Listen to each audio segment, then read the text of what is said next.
রাস্তা বালা না, পানি যাওয়ার রাস্তা নাই, আবার আডার রাস্তা নাই, চলার মতো রাস্তা নাই, বৃষ্টি এলে পানি আইয়ে। রাজধানী ঢাকার তুরাগ থানা তারারটেক এলাকার হাজার হাজার মানুষ পানিবন্দী হয়ে মানবেতর জীবনযাপন করছে। বর্ষা ছাড়াই এই এলাকার মানুষজন পানিবন্দী হয়ে আছে বছরের পর বছর থেকে। কোনো ভাড়াটিয়া থাকছে না বাড়িগুলোতে।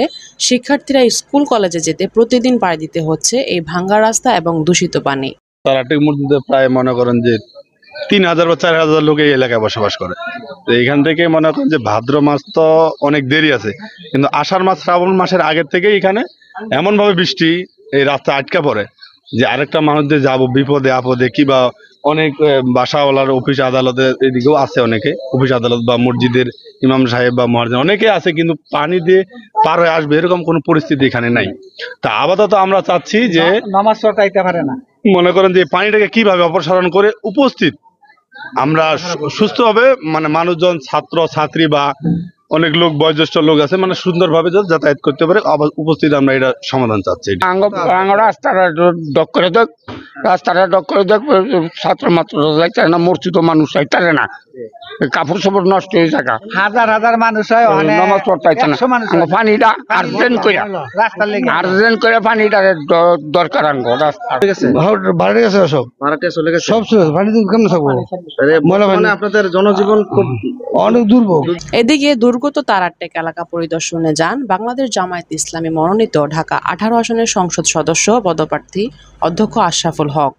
তিনি মানুষের দুঃখ দুর্দশার কথা শুনে সমবেদনা জানান এবং সংশ্লিষ্ট প্রশাসনকে সমস্যা সমাধানের জন্য জোর সুপারিশ করবেন বলে জানান।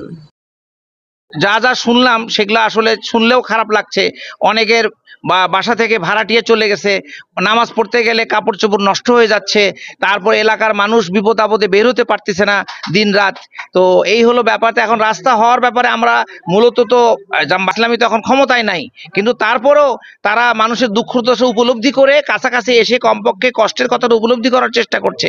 আমরা সংশ্লিষ্ট প্রশাসনকে, সিটি কর্পোরেশনকে জানাই, তারা যে অ্যাপ্লিকেশন করেছে সেই অ্যাপ্লিকেশনটা তাড়াতাড়ি কার্যকরী করে এই রাস্তাটা দিয়ে দেওয়া হোক। প্রয়োজনে আপনাদের সাথে আমরা আবার কথা বলবো।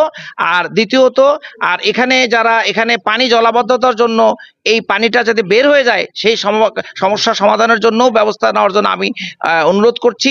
আর আমি সম্ভব হলে এলাকাবাসীর সাথে, এলাকার কমিশনার প্রার্থীর সাথে করে নিয়ে আমরা নিজেরাও উদ্যোগ নেওয়ার চেষ্টা করব, যাতে করে সাময়িকভাবে জলাবদ্ধতাটাও চলে যায়। এছাড়া এলাকার মানুষের একটা মৌলিক দাবি যে আমাদের রাস্তা ঠিক নাই। 18 সাল থেকে আমাদের কাছ থেকে যে হোল্ডিং ট্যাক্স চাচ্ছে, এই হোল্ডিং ট্যাক্সটা আমাদের জন্য আরেকটা জুলুমের ব্যাপার হচ্ছে। একদিকে আমাদের জীবনযাপন অতিষ্ঠ হয়ে গেছে, একদিকে আবার হোল্ডিং ট্যাক্সটা আমাদের জন্য 5 বছরের সমস্যা। আমরা এটা বারবার বলেছি যে প্রথম 5 বছরের হোল্ডিং ট্যাক্সটা মওকুফ করা হোক। তো সেই ব্যাপারেও আমরা প্রশাসনের দৃষ্টি আকর্ষণ করছি।